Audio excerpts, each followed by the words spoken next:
After not making a move at the trade deadline, Colby Altman and the Cleveland Cavaliers have swung at a low-risk, potentially high-reward signing in the form of Danny Green.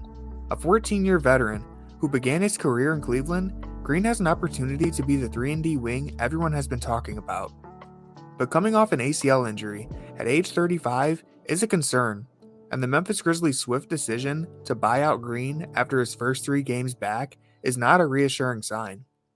Still, athleticism has never been the key to Green's success in the NBA.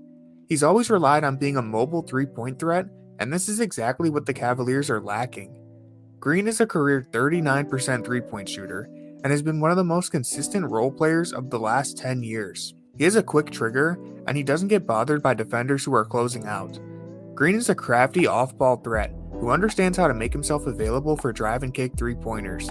He's been lethal from the corner, connecting on 45% of his career attempts.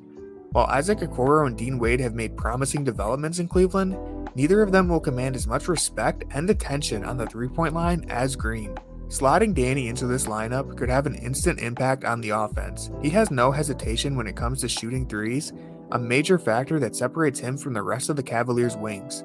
This additional spacing should make it even easier for the Cavs' offense to operate, and they are already top 10 in offensive rating. As of now, the Cavs really don't run any 3-point plays that aren't for Garland or Mitchell, and considering how much dribbling those two are asked to do every night, it's difficult to generate quality catch-and-shoot threes for them at a high rate. But with Danny Green, the Cavs' offense gets a new wrinkle. Cleveland can use Green as a legitimate threat in their offensive sets, whether that be as a decoy or the final 3-point punch in a set play.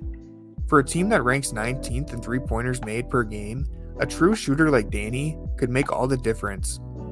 Of course, his injury becomes a concern when focusing on the defensive end. He has always been a sturdy defender, with great size and instincts.